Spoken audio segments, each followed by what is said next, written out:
жарым сааттык же 1 сааттык сахналаштырылган оюн зоокту көрсөтүү үчүн кеминде айлап жылдап даярдыктан өтүү зарыл. Маселен, 3-чү дүйнөлүк көчмөндөр оюндары. Бул оюнга даярданып аткан актер, ырчы жана режиссерлордун эмгеги зор деп айтууга болот. Маселен, биз азыр бараткан бул Чолпон Ата шаарындагы ат майданынын негизги сахнасынын артында кетип турабыз. Бул жактагы дал ушул сахна астында мыкты образдарды жаратып аткан каармандар менен тааныштырмакчыбыз.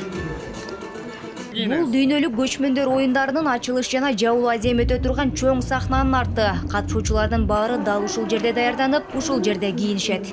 Бул жерге канчадан бери даярданып туруп элдин алдына чыкканда бир жарым саат 1 саатта бүтүп калышы мүмкүн. Бирок ошого канчадан бери даярдык көрүлөт да. Бул тирүүнүн тозогу түйшүк ушу артында, сахнанын артында болот да. Ошо бул жерде балдар кыздарды карасаңыздар, кандай кирип чыгып таптырап бул жерден кыйкырганда чыга калышат, кыйкырганда түшөт. Бунун баардыгы биздин сахнанын артында болгон жашоо.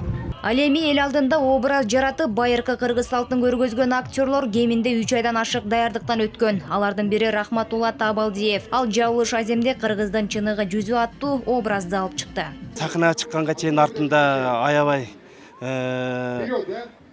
өтө ойлонуп, кандай болот, эмне болот, кандай чыгабыз, баары жакшы болобу деген тынчсыздануу болот. Албетте бул ар бир актердин өзүнүн ушундай ички сезими болот. Бизде деле ошондой сезимдер болуп турду. Бирок сахнага чыкканыбызда аябай ушунчалык болгон өзүбүздүн күчүбүз менен, образ менен ойногонго аракет жасадык. Көпчүлүк билбеген менен алып баруучулардын да сахна артындагы түйшүк арбын. Телекөрүүчүлөр менен маңдайда отургандар ыйык сахнанын артындагы түйшүктү сезбеши керек. 3-чү дүйнөлүк көчмөндөр оюндарынын жабылыш салтанатына кош келиңиздер.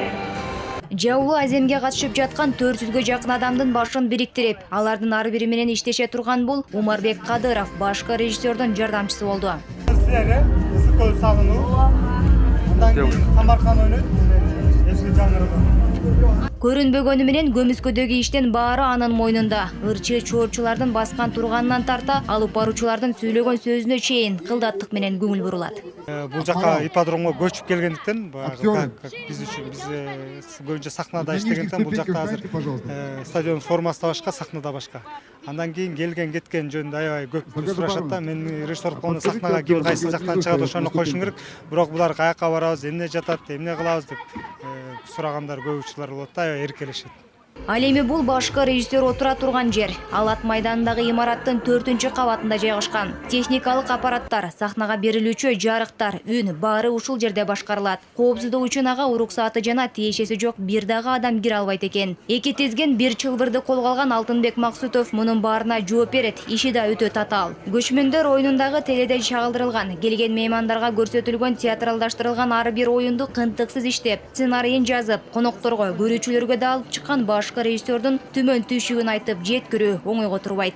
Сахнанын артында абдан көп кыйынчылыктар болду. Ошол суук малда биздин мындайча ыктыярчы студенттерибиз чыгып бийлеп атып, кайра тердегенден кийин денелери муздап сууктан. Анан артында бир жыгылганда 20-дан 30-тан студенттерибиз тоңуп жаш казандар кармап жыгылып атты. Бирок ошого карабай кайра кичине жакшы болгондон кийин кайра чыгып атып, аягына чейин чыгышты десек болот. Ушул биздин профессионалдык артисттерге дагы, ошол ыктыярчы студенттерибизге дагы ошол ачылышка катышкан, жана жабылышка катышкан баардыгына мен чоң ыраазычылык билдирем. Буларсыз биз эчтеке кыла албайт болчубуз. Минтеп күндүн ысык суугуна карабай иштеген маданият тармагынын өкүлдөрүнүн эмгеги зор экенин дагы бир ирет айтып, теле аркылуу көргөзүп баалап коюу ашыктык кылбас.